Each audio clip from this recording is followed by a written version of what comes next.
Hi everyone and welcome. This is Metal Gear Solid 5 The Phantom Pain. This is episode 39 or episode 5, and we are going to do this the most difficult way, which includes a limitation that is called complete stealth, that is supposed to be, well, it's not supposed to be, it actually is me having to do the entire mission from beginning to end without being seen, because if I get seen, if anyone sees me once, the mission is over and I have to restart from the checkpoint. So that's really hard. Limitation is not unseen in the franchise of Metal Gear.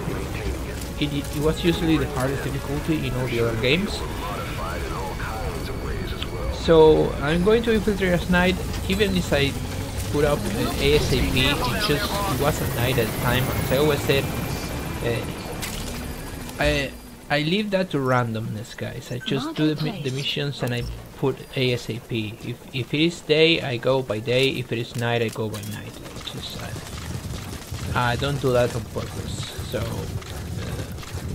I have no reason to do that on purpose. Extraction So enemy presence detected. I'm using the dog, by the way, T-Dog. T-Dog is going to sniff out, let's just call it like that, sniff out all the enemy positions by the way we arrive at the base that we have to infiltrate, and it's going to smell the prisoner that we have to rescue, because we have to rescue a prisoner here. So it's awesome. I just don't have to mark anyone. He just detects everything, single person, even the prisoners. So that's why I was saying in the tutorial that you really want Hado in all the missions, at least the missions that you pretend to go through them without causing a ruckus. Because on those ones you could stay quiet to start some. If you suspect that you're going to start a little shootout at some point, she can give you great cover. But if not, if you're going to infiltrate, just take the dog. It's your best companion in this game, in my opinion. Am I going to track this guy? And I hit the helmet there, but I'm trying to hit the face under the helmet. See? There we go. I just hit under the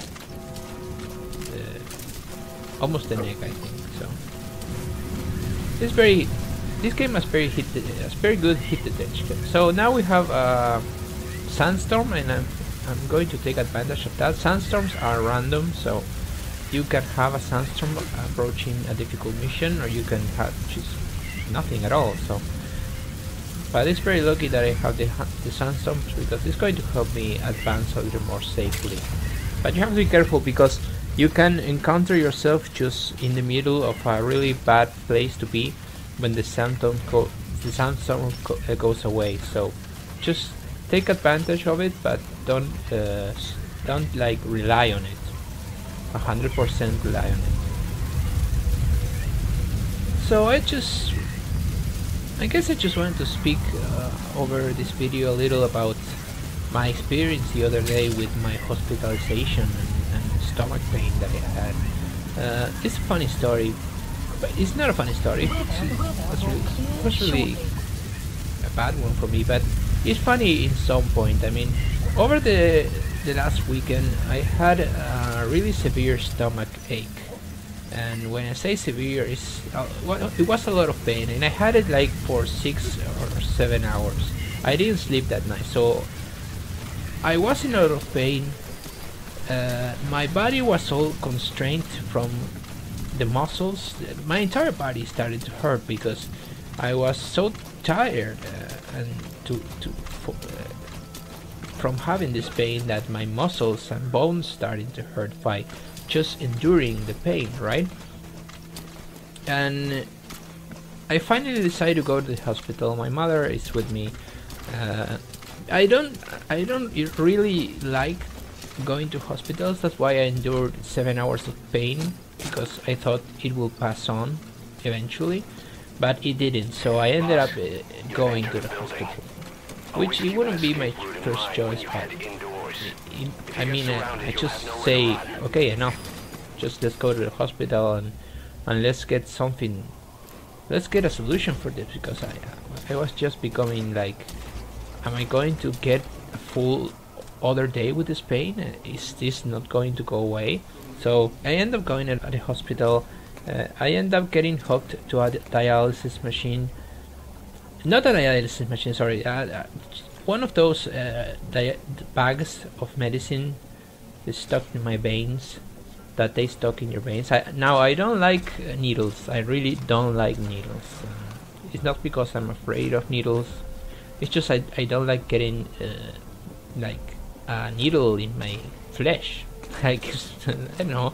It sounds really logical, right? I don't know. So I mean, at this point, I'm in such a pain that I just say to the doctor that first attended to what was happening to me. I said to him, dude, I just want a dialysis. I want a needle in my veins. I want some liquid in my veins to help me take this pain away. I can't take it anymore. Just so the doctor just kind of says, okay, we don't usually give medicine through your veins for this kind of severe pains.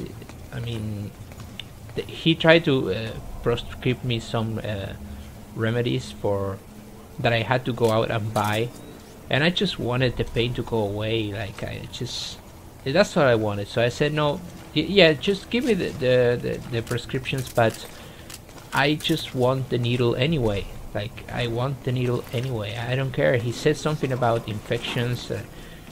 It could lead to an infection or something like that to have the needle just for this pain. Like he thought I was fucking like exaggerating or something. I don't know, but whatever he thought. I just said I don't care. I don't care about infections. If I have an infection, I'll deal with it later. I just want this pain to go away. I want to go to sleep. Like, I was so fucking tired. And the funny part is when I enter as the dialysis room, when there are just a big sofas that are really comfortable, and a nurse comes and just tries to find your vein, hopefully really fast. They did fast. She did find my vein very fast. Luckily, my veins kind of show easily, so they just, because the worst thing that can happen, I've been told, is a really bad nurse that just can't find your vein, right? That's what you don't want. So I don't get that. I never got that, actually. And I don't get it this time either. She just finds my vein immediately. I'm hooked up to a little bag of medicine that's supposed to be some kind of stomach medicine, specific stomach medicine. I don't remember the name, and some analgesics for the pain. I don't know if it's morphine. It's not morphine, because I left the hospital with pain, because the doctor said that even with the dialysis, the pain wasn't going to go away probably until later that day. So I had to leave the hospital with pain. That's a really bad realization, because when you go to the hospital you expect the pain to go away, but sometimes it just doesn't. So you just have to go back to your house with the same prospect that you went in the hospital with, right? So where's the funny part, you ask? Yeah, the funny part is that I'm sitting in the couch with the bag hooked up to my vein in my hand, and just waiting for the bag to empty, and this entire bag of, I don't know how much, like half a liter of remedies go into my body, and it just, and a nurse comes, right? Because there's a change of nursing staff or something like that, a change of shift, something like that, and I'm sitting next to a guy who had a like not like a cardiac heart attack, like the pre-heart attack. I don't know how it's actually named in English. It's like the little heart attack, right? The heart attack that doesn't almost kill you or kill you directly, like a pre-heart attack, sort of. If someone knows the name, just put it in the comments, so everyone can get a little wiser here. So anyway, the guys have like a pre-heart attack. Let's just go like that. And the funny part is when nurse comes, in the sofas with the dialysis, they're just that guy and me. And that guy is like, I don't know, 70 years old, so he's going to get, like, he's going to stay at the hospital after the dialysis. He's going to stay there. He's not going to go away to his house. So he's with some familiars. He's really in a bad shape, a lot worse better shape, a worse shape than me. And the nurse comes back and she asks, and I knew that at the moment that she asked this, my brain just was betraying me. She asked him first, what's your condition? Like, she's informing herself, right? What's your condition? And he says, I had a pre-heart attack, like the name, right?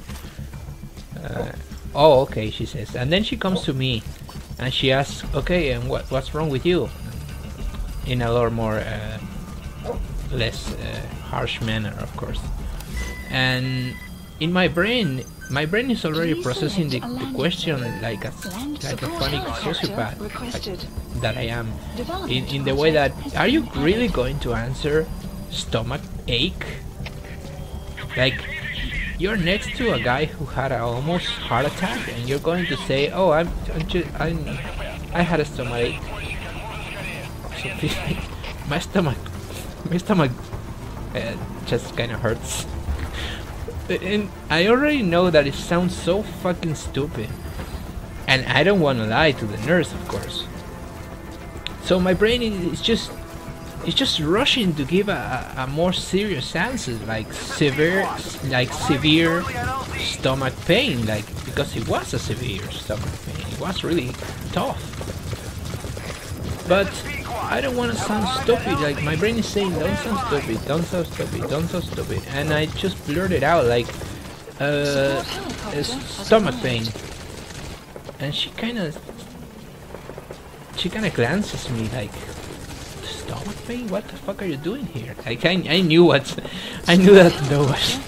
that was her thinking. Oh, all right, she says, and just leaves, and I just, okay, let's just empty this fucking bag of remedies and just get the fuck away from here, And eventually the pain went away, and I'm fine now. But I recorded that mission 0 from this walkthrough that I sounded like I was sick, and I sounded like that because I was actually sick at the time that I recorded it. So I just wanted, I guess I just wanted to share the experience, because it kind of got into a video. Like, I recorded that with my stomach pain, and it's what kind of rough. So yeah, this was mission 5, guys, or mission 39, another S rank, and we'll see each other in mission 6.